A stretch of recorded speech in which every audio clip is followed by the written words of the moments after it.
Hola a todas y todos. Me he venido a estos salones del barroco que estáis viendo aquí para conocer un poquito más la música que se hacía en esos siglos XVII y XVIII. Y por eso me he puesto esta chaqueta para que no desentonase demasiado, aunque me parece que en aquella época no era lo que se llevaba. Oh my god. Esto es demasiado sobrio y demasiado sencillote para la moda de aquella época, ¿verdad? En fin, voy a dar una vuelta por aquí a ver qué me encuentro.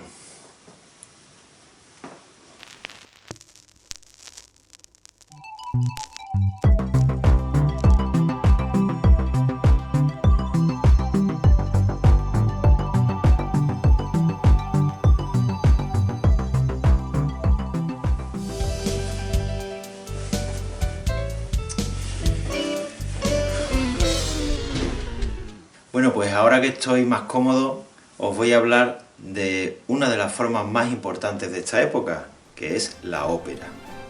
Aquí estáis viendo un teatro en el que se representaba ópera en los siglos XVII y XVIII. Concretamente sería en 1600 cuando se estrenasen las primeras representaciones operísticas. Pero, ¿qué es la ópera? La ópera es una representación teatral musical en la que los actores y actrices, en lugar de hablar, cantan. Y cantan todo el tiempo. Hay música durante toda la representación. En aquella época, una ópera era un verdadero acontecimiento social. Por estos palcos y butacas podían verse a todas las personas importantes de la época, desde el rey y la reina hasta marqueses, condes, duques. Y era un sitio donde charlar, comentar, cotillear, conocer las novedades de la época, mostrarse ante los demás. Es decir, no solamente era venir al teatro y a escuchar música, sino que era también relacionarse con las personas de tu mismo nivel social. Bueno, pues me voy a acercar a un palco a ver qué puedo ver.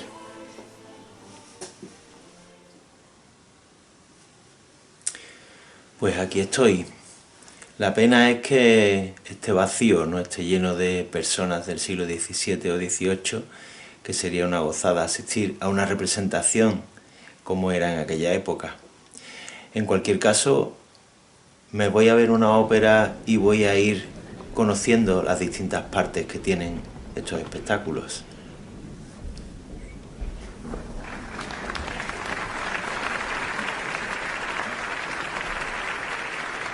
Las óperas siempre están acompañadas por una orquesta.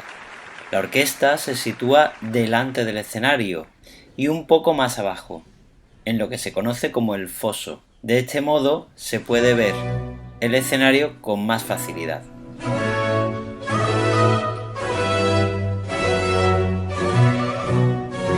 Las óperas siempre comienzan con una pieza instrumental llamada obertura. A menudo presenta los temas y melodías que pueden aparecer durante el resto de la ópera, aunque en el barroco simplemente servía para avisar de que la ópera iba a comenzar.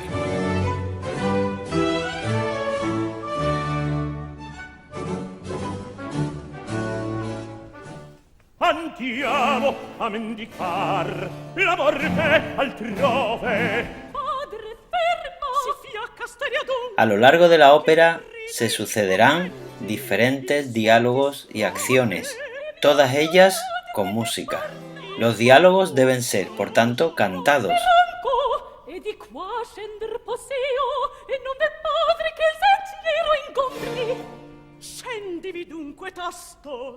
Para poder avanzar en la acción se utiliza el recitativo.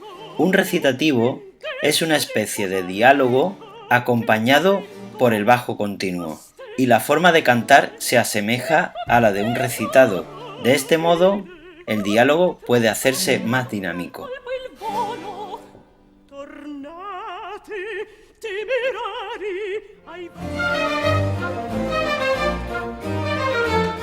Sin embargo, cuando se quieren expresar emociones y sentimientos por parte de los personajes, se utiliza el aria.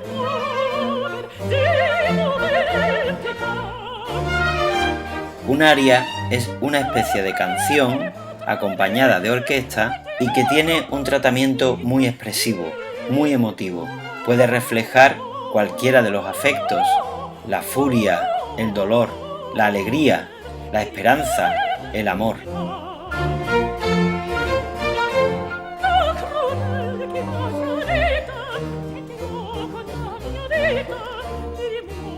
Los compositores y cantantes se lucen en este tipo de composiciones y son las más reconocidas en la ópera.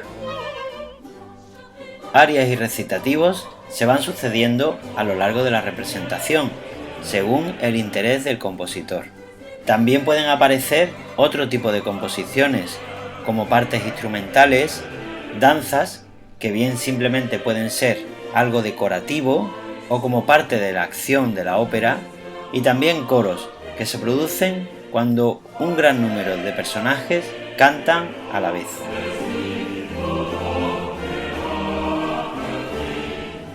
De esta época son algunos de los compositores más importantes de ópera de todos los tiempos, como Claudio Monteverdi, uno de los iniciadores de esta forma musical, o Georg Friedrich Händel, pero quienes de verdad se hacían auténticamente famosos eran los cantantes, especialmente los castrati. Uno de los más conocidos y famosos fue Carlo Broschi, apodado Farinelli. Era un cantante italiano, pero trabajó en muchas de las cortes europeas, entre ellas la española.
Pues me he venido ahora a esta iglesia barroca, impresionante, porque entre las formas musicales, vocales de esta época destacan las formas religiosas, en concreto dos, la cantata y el oratorio.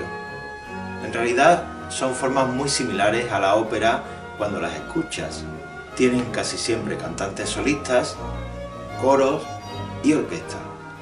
Difieren sobre todo porque no son interpretadas como la ópera con un vestuario, una escenografía, una iluminación, etc.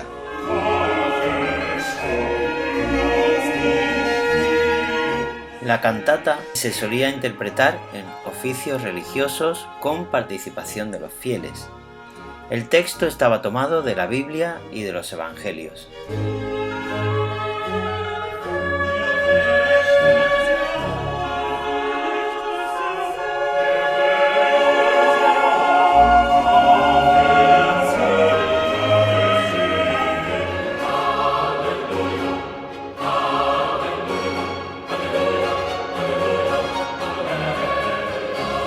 El oratorio era una forma más compleja y parecida a la ópera, pero con temática religiosa, como ya hemos dicho.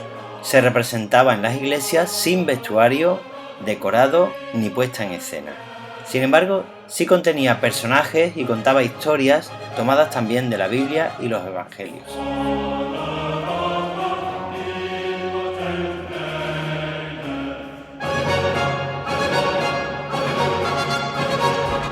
El compositor más increíble del barroco, o quizá incluso de todos los tiempos, se llamaba Johann Sebastian Bach. Compuso más de 200 cantatas y unos cuantos oratorios, especialmente los dedicados a la Pasión de Cristo. Pero también tiene mucha música profana de todo tipo, para instrumentos solistas, para orquesta, asombroso.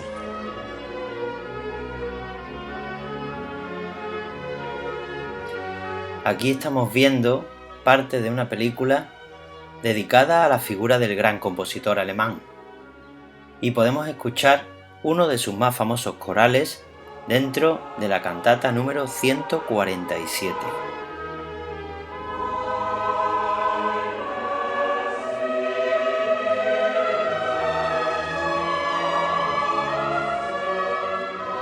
Una de las texturas más importantes en el barroco fue el contrapunto, es decir, varias melodías que se desarrollan de forma independiente. Para interpretar música barroca contrapuntística hay que tener una enorme habilidad. Entre las formas contrapuntísticas del barroco destacan el canon y la fuga.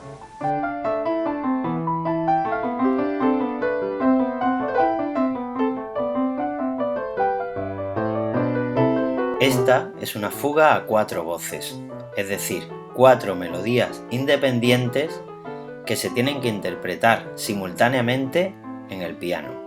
Puedes apreciar perfectamente la enorme dificultad.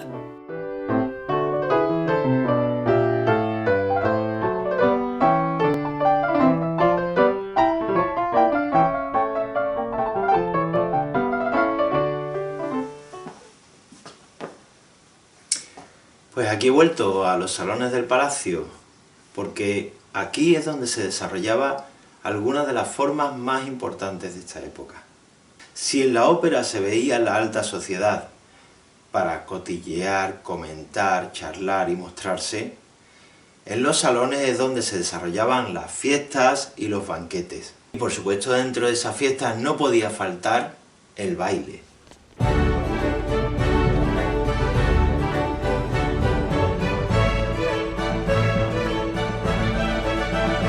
En las cortes europeas se desarrollaron un gran número de piezas de baile, todas ellas instrumentales. No había una sola fiesta que no contase con su orquesta para acompañar las piezas de danza.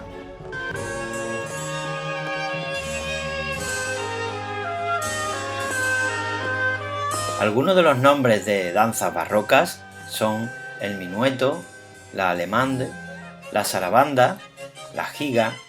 Pero lo más interesante del barroco es que su gusto por el contraste y por la teatralidad les llevó a agrupar las danzas en series de varias de ellas, componiendo una suite.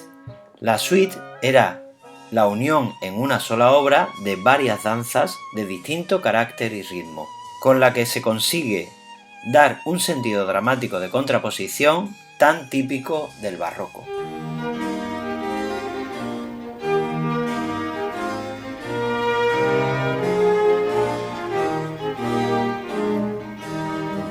Así, una danza lenta solía estar seguida de otra rápida, o una en compás ternario pasaba a un compás binario.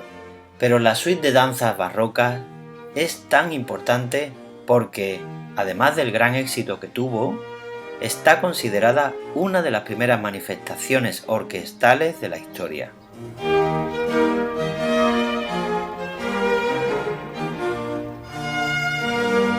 Concierto, en italiano concerto, es una palabra que empieza a utilizarse durante el barroco. Y no se refiere a lo que nosotros llamamos concierto, sino a concertar, es decir, poner de acuerdo a uno o varios solistas con una orquesta.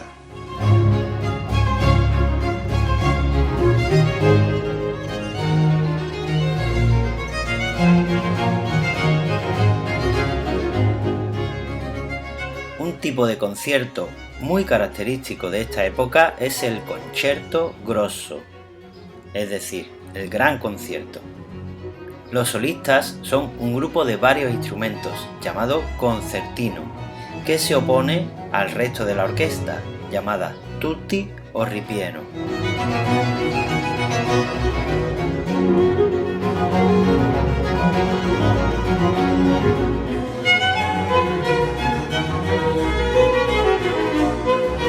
También existía el concerto per soli, es decir, concierto para solistas, que se componía para 1, 2 o 3 instrumentos y una orquesta. De ese modo se produce el contraste entre solista y orquesta.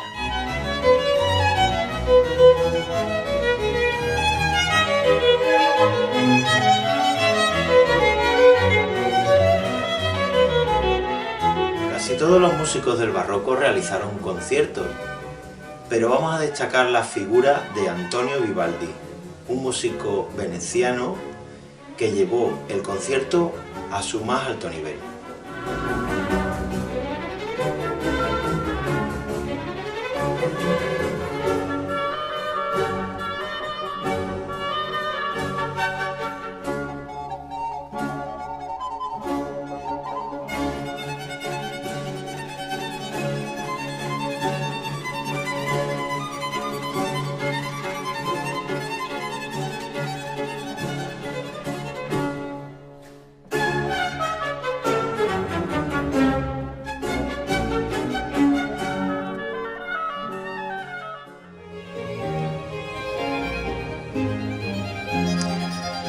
Voy a dejar y voy a seguir escuchando esta maravilla de música del barroco.